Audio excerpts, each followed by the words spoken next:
સુરત શહેર જે આપણા ગૃહમંત્રીનું હોમટાઉન કહેવાય, સુરત શહેરનો ઉધના વિસ્તાર કેન્દ્રીય મંત્રીનો મત ક્ષેત્રીય વિસ્તાર, જ્યાં ગઈકાલે રાત્રે ભાજપના એક યુવા નેતા જય દલાલની સરેઆમ હત્યા થઈ ગઈ. આ જય દલાલના આત્માને પ્રભુ પરમ શાંતિ અર્પે એવી પ્રભુના ચરણોમાં પ્રાર્થના. પણ વાત એ છે કે જ્યાં ભાજપના કાર્યકર્તાની, ભાજપના નેતાની સરેઆમ હત્યા થઈ જતી હોય તો સામાન્ય માણસ કેવી પરિસ્થિતિમાં જીવતો હશે એ આપણે સૌ લોકોએ વિચારવું જોઈએ. ગૃહમંત્રીના હોમટાઉનની આ પરિસ્થિતિ, રોજ પેપરનું પાનું ખોલીએ અને એવું બનતું નથી કે સુરતમાં હત્યાનો બનાવ ન બન્યો હોય. પોલીસ અને પોલીસનો ડર આ સુરતમાં ગુનેગારોને કેમ નથી, આ બાબતે આપણે ખૂબ જ ગંભીરતા સાથે વિચારવું જોઈએ.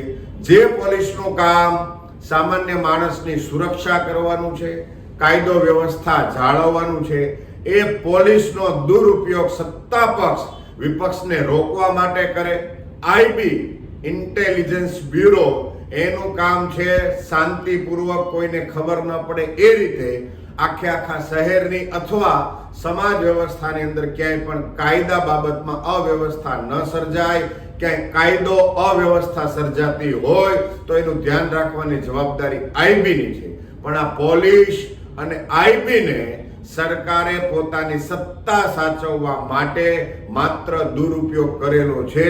વિપક્ષને દબાવવા માટે વિપક્ષ શું કામ કરે છે, વિપક્ષના નેતાઓને દબોચવાનું કામ પોલીસને જ્યારે પ્રાથમિકતા સાથે આપવામાં આવે છે ત્યારે કાયદો વ્યવસ્થા કથળેલો બને છે. અને એનું ઉદાહરણ છે ઉધના વિસ્તારની અંદર ભાજપના એક કાર્યકર્તાની હત્યા. સુરતમાં ગુનેગારો છાકટા થયા છે. ગુનેગારોમાં પોલીસનો કોઈ ડર નથી રહ્યો. પોલીસનો ડર સામાન્ય માણસમાં વધી ગયો, પણ ગુનેગારો ખુલ્લેઆમ ફરે છે. ગુનેગારોએ ગુનાને વધારે અંજામ આપવો હોય એટલે ક્યાંક એવું પણ બને છે કે સત્તા પક્ષ સાથે જોડાઈ જાય છે અને આ સામાન્ય માણસ પોતે અસુરક્ષા અનુભવે છે. આપણે સૌ લોકોએ વિચારવું જોઈએ કે આ સુરત શહેર, આવું શહેર કોણે બનાવ્યું? કાયદા વ્યવસ્થાના ધજાગરા કોણ ઉડાવી રહ્યું છે?